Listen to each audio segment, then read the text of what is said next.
There is a kind of person you have met at some point in your life, maybe only once, maybe just briefly, who seems to operate on a completely different frequency from everyone around them.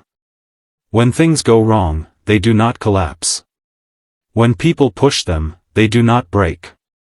When life delivers its most brutal and unexpected blows, they absorb the impact, find their footing, and keep moving forward with a calm, grounded certainty that seems almost supernatural to anyone watching from the outside. You probably wondered what that person had that you did not. You probably assumed it was some rare gift, some combination of genetics and luck that made them different from you in a fundamental way. It is not. What they have is a trained mind. And training your mind is exactly what we are going to do today. Mental strength is not something you are born with. It is not reserved for soldiers, athletes, or people who have suffered more than their share.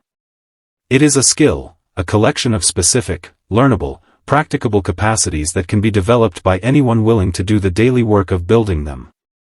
The Stoics understood this with absolute clarity 2,000 years ago. Epictetus was born into slavery and became one of the most mentally formidable human beings who ever lived. Marcus Aurelius inherited the most demanding job in the ancient world and carried it for nearly 2 decades without being broken by it.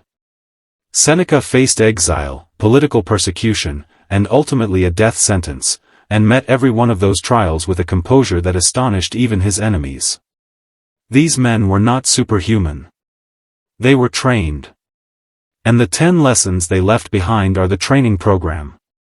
What you are about to receive is not motivation that fades by the weekend. It is not a list of affirmations or a collection of feel-good quotes. It is 10 specific, actionable Stoic lessons for building the kind of mental strength that holds up under real pressure, the pressure of difficult relationships, professional setbacks, financial uncertainty, loss, failure, and the relentless daily grind of a life that does not always cooperate with your plans. Each lesson has been tested not in theory but in the fires of actual human experience by people whose stakes were genuinely high. If you apply even half of these consistently, the version of you that exists 1 year from today will be someone your current self would barely recognize. Let us begin. Lesson 1: Accept that pain is inevitable but suffering is a choice. The first and most foundational lesson in Stoic mental strength is a distinction that changes everything once you truly understand it. Pain is inevitable, but suffering is optional. Pain is the unavoidable experience of being human: loss, disappointment, physical discomfort, failure, rejection, grief. These are not bugs in the system of life. They are features. Every human being who has ever lived has experienced them, and every human being alive today will continue to experience them regardless of how carefully they arrange their circumstances. You cannot avoid pain. But suffering, the prolonged, amplified, story-driven experience of pain that keeps you locked in anguish long after the initial event has passed, that is something you participate in creating. And what you help create, you can help dissolve. Epictetus made this distinction the cornerstone of his entire philosophy. He taught that it is not events that disturb us but our judgments about events. The same experience, a harsh criticism, an unexpected loss, a plan that falls apart, can destroy one person and barely affect another. The difference is not in the event. It is in the meaning each person assigns to it. When you tell yourself that this loss means you are a failure, that this rejection means you are unworthy, that this setback means your life is ruined, you are not describing reality. You are constructing a story on top of reality, and then suffering inside that story. The Stoic practice is to catch that construction as it happens and examine it honestly. Is this story true? Is it necessary? Is it serving me? Building this capacity begins with a simple but demanding daily practice. Whenever you notice yourself in emotional pain, pause and separate the facts from the story. The fact is what happened, the words that were said, the outcome that occurred, the thing that was lost. The story is everything your mind adds on top of the facts, the interpretation, the meaning, the projection into the future. You cannot always change the facts. But you can always examine the story. And when you examine it honestly, you almost always find that the suffering is being sustained not by the reality of what happened but by the narrative you are running about what it means. That narrative is within your control. And taking control of it is the beginning of genuine mental strength. Lesson 2. Build your identity around values, not outcomes. The second Stoic lesson for mental strength is one that modern achievement culture makes extremely difficult to practice, building your sense of identity and self-worth around your values and your character rather than around your results and your outcomes. This sounds simple until you examine how thoroughly most people do the opposite. Most people tie their sense of who they are to what they have achieved, what they own, what others think of them, and how their results compare to the people around them. This creates a self that is permanently fragile, because outcomes are never fully within your control, and a self built on things outside your control is a self that can be shaken by anything. Marcus Aurelius returned to this lesson repeatedly throughout the Meditations. He reminded himself, over and over, that his value as a human being was not located in his title, his wealth, his military victories, or his reputation. It was located in the quality of his character, his honesty, his justice, his courage, his commitment to doing what was right even when it was costly. These things were within his control. And because they were within his control, they could not be taken from him by any external force. His empire could fall. His health could fail. His reputation could be destroyed by those who wished him harm. But his character, who he actually was, what he actually stood for, belonged entirely to him. To build your identity around values, you need to first get clear on what those values actually are. Not the values you think you should have, not the values that would impress people if you stated them publicly, the values that actually guide your behavior when things get hard and no one is watching. Courage. Honesty. Discipline. Compassion. Integrity. Choose the 3 or 4 that resonate most deeply and make them the primary measure of how you assess yourself each day. Not did I succeed today, but did I act with courage today? Not did people approve of me, but was I honest today? This shift in measurement, practiced consistently, builds a self that cannot be shaken by outcomes, because your core identity no longer depends on them. Lesson 3. Train yourself to respond, never to react. The third Stoic lesson is one of the most practically powerful on this entire list, the discipline of response over reaction. A reaction is automatic, impulsive, and driven by emotion in the moment. It happens before thought, before judgment, before any consideration of consequences or alignment with values. A response is deliberate, considered, and chosen. It happens in the space between stimulus and action, in the pause where your rational mind has a chance to override your emotional autopilot. Most people spend their entire lives reacting. The Stoics spent their entire lives training the ability to respond. The difference in outcomes between these two approaches, accumulated over a lifetime, is almost incomprehensible. Epictetus taught that the single most important discipline available to a human being was the discipline of assent, the ability to withhold automatic agreement with the first impulse or impression that arrives in your mind and instead examine it before acting on it. When someone insults you and your immediate impulse is rage, the discipline of assent says, pause. Look at this impulse. Is acting on it aligned with who I want to be? What response would I be proud of? What does this situation actually require of me? This pause, even a breath, even 2 seconds, is the difference between a life lived at the mercy of your impulses and a life lived according to your values.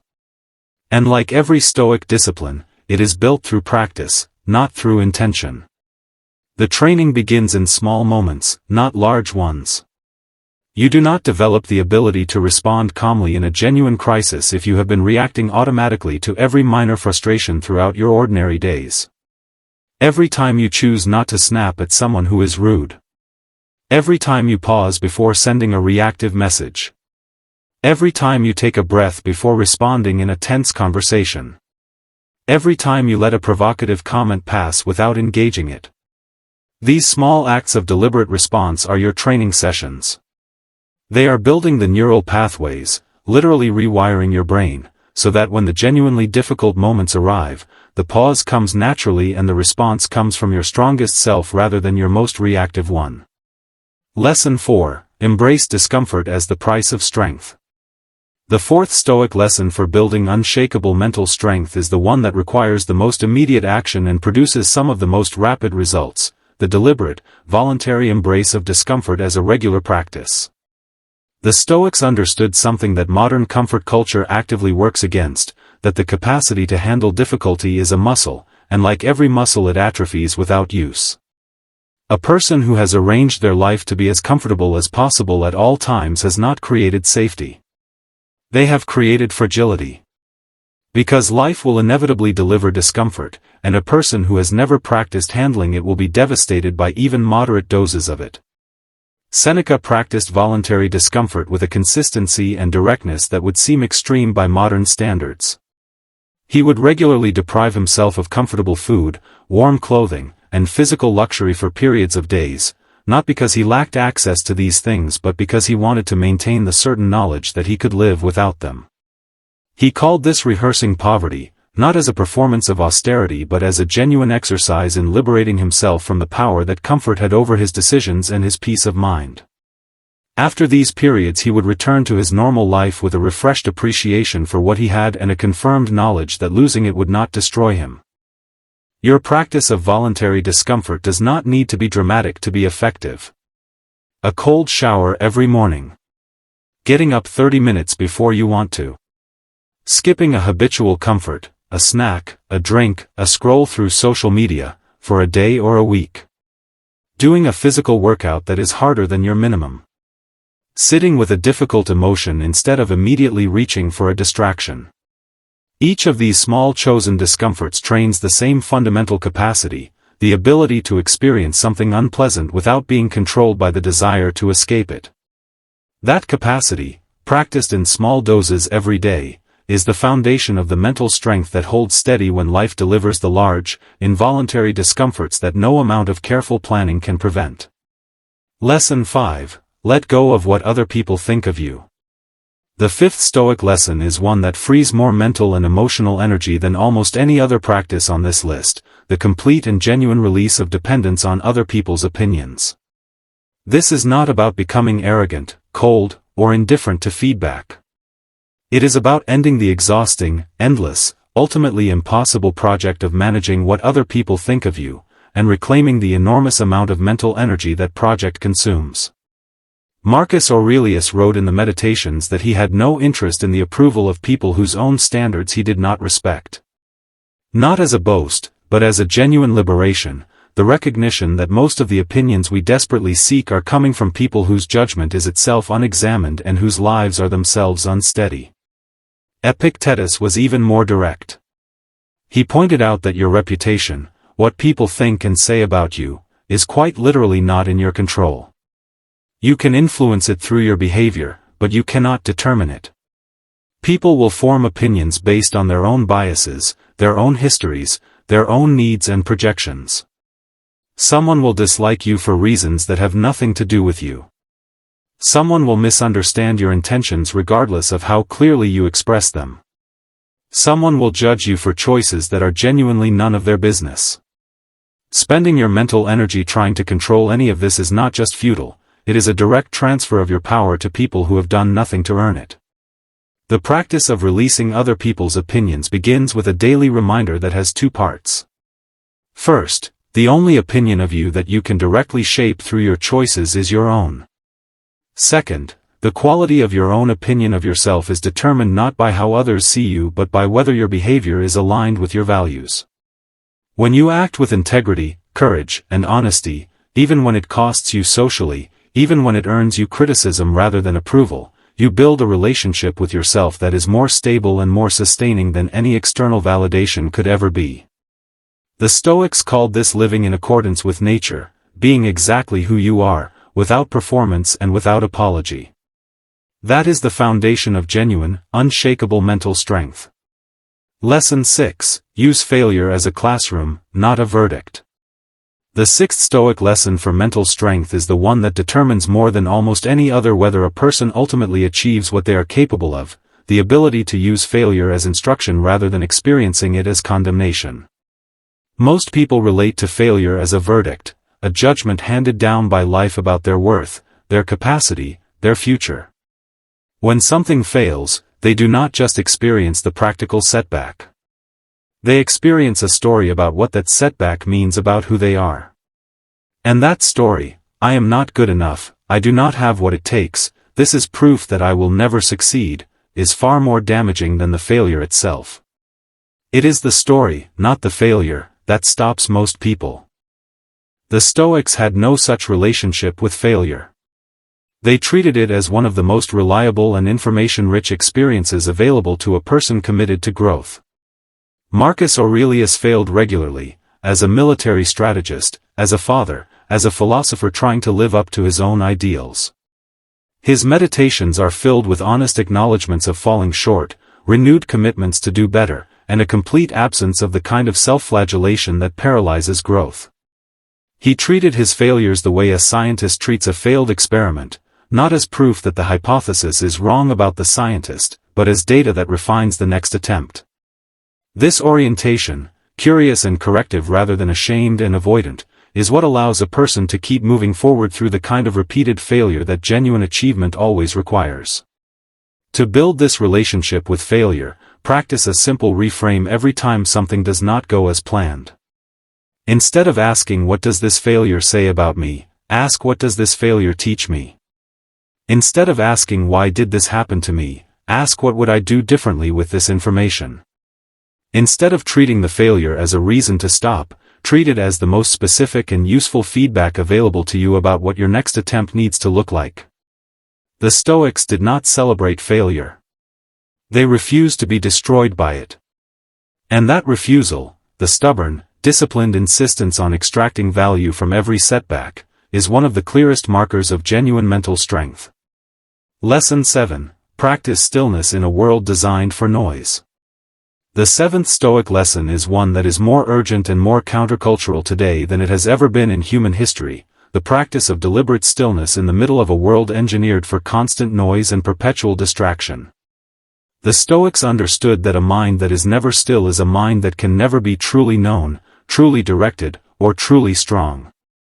Marcus Aurelius wrote about the importance of retreating into himself, not physically withdrawing from the world, but creating an interior space of quiet that remained accessible even in the middle of the most demanding external circumstances. He called this the inner citadel, a place of stillness inside himself that no external event could breach. The inner citadel is not a metaphor for disconnection from life. It is a description of a trained mental capacity, the ability to find a moment of genuine quiet within yourself even when the world around you is loud, demanding, and chaotic. Most people have never developed this capacity because they have never practiced it. They have filled every available moment of potential stillness with stimulation, music, podcasts, scrolling, talking, consuming. And because they have never sat with their own minds in silence, their minds have become foreign territory to them. They do not know what they actually think, what they actually feel, what they actually value, because they have never been still long enough to find out. The practice of stillness is genuinely simple and genuinely difficult. Set aside 10 minutes each day, ideally in the morning before the noise begins, to sit in complete silence with no agenda and no stimulation. No phone, no music, no podcast. Simply sit and observe what your mind does. You do not need to control it or direct it. Simply watch it. Notice what it returns to, what it worries about, what it hopes for, what it avoids. This practice, maintained over weeks and months, develops a quality of self-knowledge that cannot be obtained any other way, and that self-knowledge is the soil in which every other form of mental strength grows. Lesson 8. Commit to something larger than yourself. The eighth Stoic lesson for mental strength is one that addresses a source of fragility that most people do not recognize, the exhausting smallness of a life lived entirely in service of your own comfort, success, and approval. The Stoics believe that human beings are fundamentally social creatures, that we are designed not just to survive individually but to contribute to something beyond ourselves. Marcus Aurelius returned to this theme constantly. He reminded himself that he was not an isolated individual pursuing private goals but a member of a larger human community, with responsibilities that extended beyond his own interests and his own lifetime. That sense of larger purpose was not a burden to him. It was a source of extraordinary resilience. When your sense of purpose is entirely self-referential, when everything you do is in service of your own goals, your own comfort, your own advancement, your mental strength is only as stable as your most recent results. A good day makes you feel strong. A bad day makes you feel weak. Your resilience fluctuates with your outcomes because your outcomes are the only thing your purpose is attached to. But when you are connected to something larger, a community you serve, a craft you are dedicated to mastering for reasons beyond personal gain, a cause you believe in, people whose lives you are genuinely trying to improve, your purpose becomes stable in a way that personal outcomes cannot shake. You can have a bad day in the pursuit of something meaningful and still feel grounded in the reason you are doing it. Finding your larger purpose does not require a dramatic revelation or a radical life change. It begins with a simple question: what would I be willing to work hard at even if I receive no personal recognition for it? What contribution do I want to have made when I look back on this period of my life? What would make me feel that my time here was genuinely worth something beyond my own comfort and success? The Stoics did not believe that personal ambition was wrong. They believed that personal ambition in isolation was insufficient, that the strongest, most resilient, and most meaningful lives were those that held both personal excellence and genuine contribution to others as equal and inseparable goals. Lesson 9: Never waste energy on what you cannot change. The ninth Stoic lesson is the one that eliminates more unnecessary suffering than perhaps any other single practice in this entire philosophy: the absolute refusal to spend emotional energy on things that are genuinely, permanently outside your control. This sounds obvious when stated plainly. And yet the vast majority of human mental suffering, the anxiety, the resentment, the obsessive rumination, the helpless rage, is directed at exactly these things. The weather. The past. Other people's choices. The economy. What has already happened. What might happen in the future. Things that exist entirely outside the boundary of your influence and that will not change regardless of how much emotional energy you pour into them. The Stoic practice here is not resignation or indifference. It is the disciplined conservation of your most precious resource, your attention and your emotional energy, for the things that can actually benefit from them. Marcus Aurelius governed an empire in which genuinely uncontrollable events were a daily reality: battles with uncertain outcomes, plagues that killed thousands, political betrayals he could not have predicted. He could not afford to spend his mental energy on what he could not change. He needed every ounce of his focus and clarity for the decisions and actions that were within his power. The practice of releasing what cannot be controlled was not a philosophical nicety for him. It was a strategic necessity. Every time you notice yourself ruminating on something you cannot change, a past mistake, someone else's behavior, a circumstance that is fixed, practice this two-step Stoic response. First, name it clearly: this is outside my control. Second, redirect immediately: what is within my control right now, in this moment, that I can direct my energy toward instead? This redirection does not come naturally at first. Your mind has been trained by years of habitual rumination and will return to the uncontrollable thing repeatedly. Each time it does, redirect again.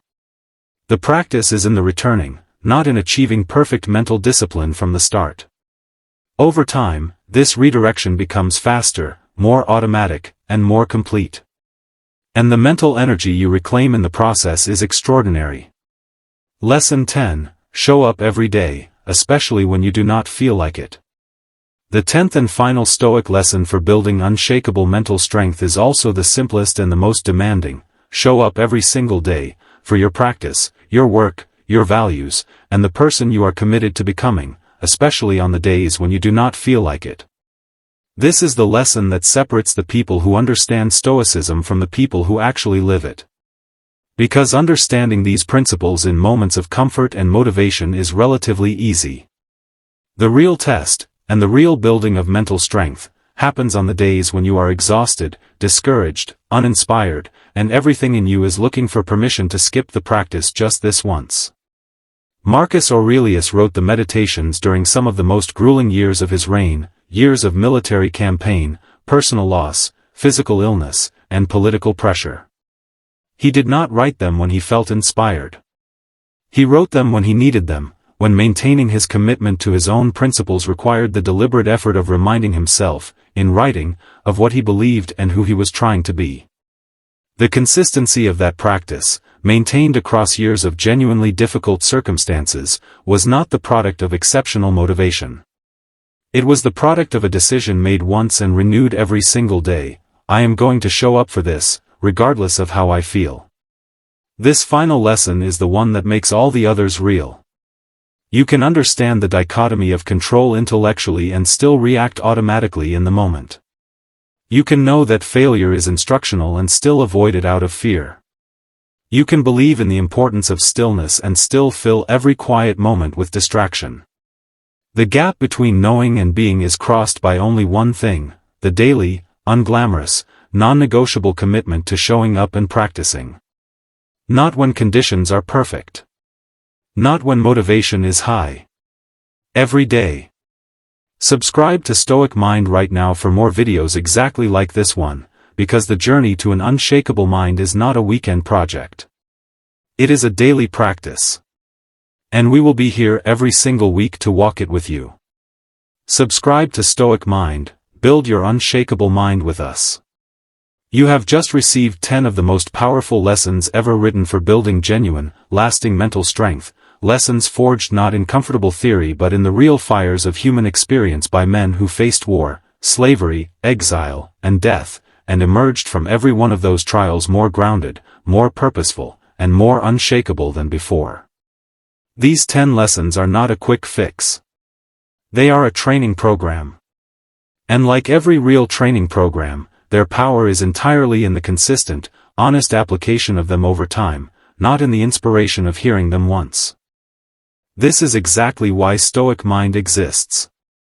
Every single week we bring you the deepest, most practical Stoic wisdom available, translated directly into the language of real life, real pressure, and real growth for the modern professional.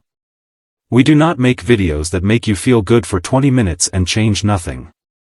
We make videos that plant something real, something that grows quietly in the background of your daily life and shows up when you need it most. If that is what you have been looking for, subscribe to Stoic Mind right now. Turn on the notification bell. And share this video with one person in your life who you know needs to build a stronger mind. The Stoics believe that wisdom shared is wisdom multiplied. We will see you in the next one.